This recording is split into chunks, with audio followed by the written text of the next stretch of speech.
Què tal, catsalonistes? Com va això?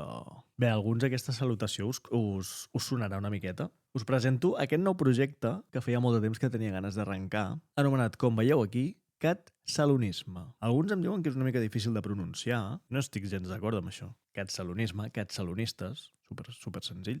Bàsicament perquè vull encetar aquest projecte de YouTube, Twitch, vídeos de notícies, d'actualitat, d'opinió, de reacció a partits, una mica de tot el que és l'univers blaugrana i fer-ho íntegrament en català. Evidentment, si tot va bé i comencen a venir convidats que l'entenguin però que no el parlin, simplement ens adaptarem. No passa res perquè de tant en tant algú no parli en català. Però la idea és fer-ho sempre i mantenir-lo, perquè som catalans i perquè és l'idioma oficial del club. Ens hem d'empoderar, què collons? Tot i així, totes les opinions, en tots els idiomes, són més que benvingudes. Aquí no li fem el buit a ningú. Us recomano que es quedeu fins al final del vídeo perquè veu una sorpresa bastant interessant. Tindreu el vostre premi, catsalonistes, si us quedeu.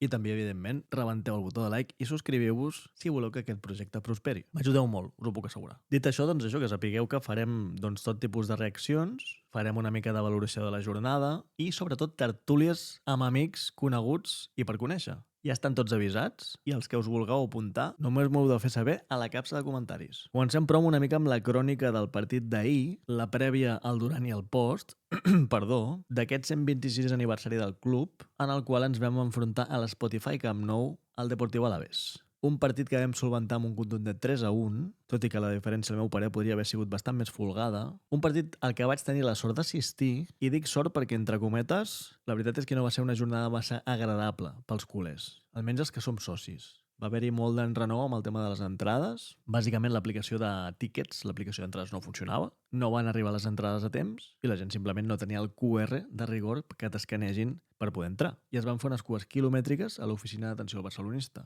amb tota la crispació corresponent. La veritat és que en aquest sentit el club s'ha de posar les piles perquè no és el primer cop que els socis ens quedem sense part dels nostres privilegis. I això no pot ser. Jo sortosament vaig ser previsor i quan vaig rebre l'entrada per mail vaig fer captura de pantalla. Llavors, com a mínim que no sigui, perquè no tinc dades, perquè no tinc internet, el que sigui. No em penso quedar tirat per una cosa així. Vaig fer la meva cua, però vaig poder entrar. I després el partit va començar de forma bastant inesperada, amb un gol al primer minut de l'Alavés, molt mal defensat, i és una cosa bastant preocupant aquesta temporada, perquè si bé és cert la temporada passada també rebíem molts gols, jo crec que no tant ni de forma tan estúpida, per així dir-ho, si se'm permet, com aquesta temporada.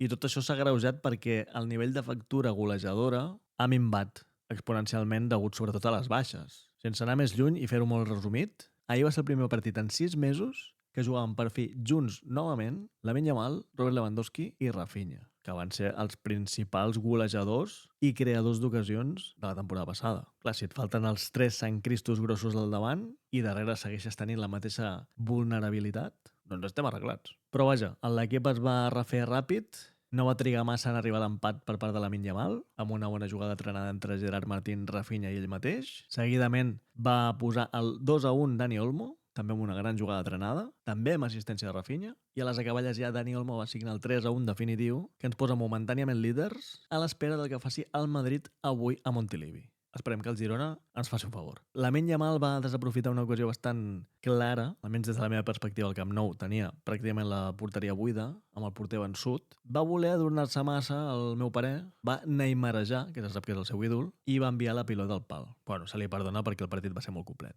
I després un estel·lar diví, Joan Garcia, va salvar el 2-2 en una contra de llibre de l'Alavés, que quan va poder ho va fer molt bé, i va treure una mà espectacular, havent-se ja caigut, que va deixar tot l'estadi, vamos, des de la meva posició, que era la porteria contrària, es va sentir un oh general, perquè no ens creiem l'espectacular aturada que acabava de protagonitzar el porter de Sallent. Un cop acaba el partit, jo ja vaig marxar, perquè se sap que les sortides del Camp Nou, i més ara que està encara en obres, són bastant complexes. I en el post, sobretot va transcendir una conversa entre Hansi Flick i Rafinha a la mateixa banqueta, i la veritat que se n'ha parlat moltíssim perquè el posat de Hansi Flick no és el més esperançador, per dir-ho així. Se'l veu un punt capcot i trist, hi ha gent inclús que diu que està plorant, i després en roda de premsa el propi tècnic alemany va dir que el que li havia dit Rafinha és que tornaríem a ser l'equip competitiu que vam ser la temporada passada. Perquè sí que és veritat que en certs aspectes del joc s'estan veient coses preocupants, sobretot en els partits importants. I això s'ha de corregir sí o sí, almenys si aspires a competir per tot. I res, ara sí, catsalonistes,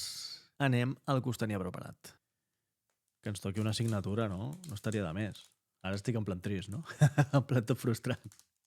Obrir-lo del tirón no m'ha portat sort, per tant, tornem a fer la d'obrir-lo lentament. Aquí tenim... Quim Junyent, que ens ha sortit abans també a la llauna, com a perla de la cantera. Maradona, juraria que he vist... No, Dani Olmo. Maradona, em sortia aquí a l'ona, dic... Dani Olmo. Alexis Sánchez, numerada. Molt bé. Bueno, no està mal. I firmada! No m'havia fixat, està firmada! Que grande! Primera... highlight, No m'havia fixat. Numerada i signada. No sé si es poden donar les dues coses, però el Toco Pillano, bueno. A 75, Ja no està gens malament. Va fotre un golaç, aquest sí que el posaré el vídeo. Va fotre un golaç, diré que a més amb aquesta samarreta contra el Madrid, en un clàssic, espectacular. Ronaldo. Neymar, tira el desmarque Alexis, ahí va el Tocopillano, ahí está Alexis, recorta Alexis, más de Alexis, ¡Alexis!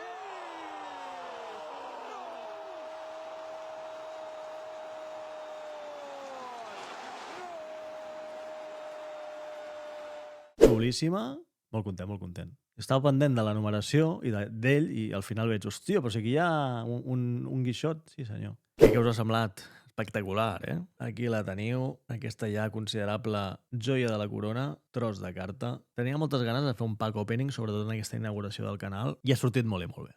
N'hi haurà més, no només en clau Barça, ja us ho dic ara, perquè el col·leccionisme en aquest canal s'estila, és un dels nostres hobbies, bàsicament, i portarem més contingut d'aquest tipus. Properament hi haurà més vídeos de reacció a partits, més vídeos de cròniques express com aquesta que acabem de fer, i també tertúlies, que segurament les farem en directe. Estigueu atents als canals de Twitch i de YouTube d'aquest salonisme perquè venen cosetes. Així que fins aquí aquesta estrena. Si us ha agradat, rebenteu el botó de like i subscriviu-vos. Intentem fer créixer aquesta comunitat de barcelonisme en català i fins al proper vídeo. Visca el Barça en català!